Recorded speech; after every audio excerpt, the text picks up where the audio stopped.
sole purpose of this project is to determine the feasibility of using RFID technology with robots to find and track assets. And Motorola RD5000 mobile UHF reader was mounted on a modified X80 robotic platform, along with a custom-built active tag to triangulate the location of the robot. 3 base stations were then designed and constructed to perform triangulation on the robot. Each base station utilized an STM32F4 discovery board, which then interfaced with an onboard NRF24L01 RF transceiver and an Ethernet controller. The custom RFID tag was constructed with the use of an Arduino and the same RF transceiver that was used on the base stations. Each base station was running FreeRTOS along with a fully implemented TCP stack. Once the triangulation process was complete, each base station would report its value over TCP to a centralized computer.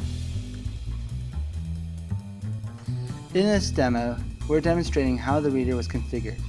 The RD5000 reader is running an implementation of Windows CE 5.0. As you can see, a remote USB desktop window is open and is displaying the Windows CE desktop. Currently open is an RFID program that came with the reader. Also, as seen, the reader is picking up the UHF tag. We then took the implementation to the next level and configured the reader to broadcast its values over Bluetooth serial. As you can see in this demo, the UHF tag can be read at great distance. In this next demo, the robot is autonomously patrolling a predefined grid area to try to find and map out its desired asset.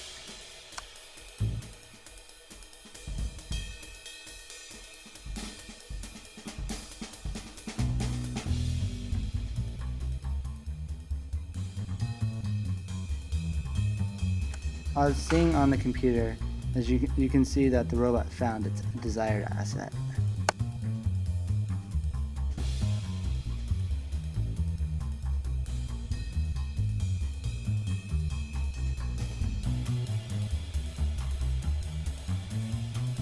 The robot was configured to move in a teleop mode and navigate throughout a pre-configured field.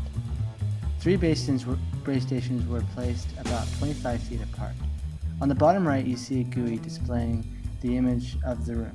The program is taking what is being sampled for every base station and then computing its location. Once the calculation is complete, the program updates the dot location from where it thinks the robot may be.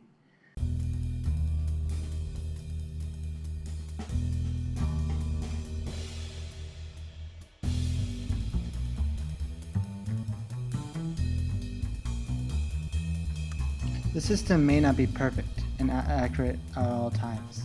Although, if different base station topologies were tried, different antenna configurations were tested, more base stations were added, or a better triangulation algorithm was implemented, the level of redundancy of the system would greatly improve. Unfortunately, due to time limitations, we were never able to get a full integration of the system.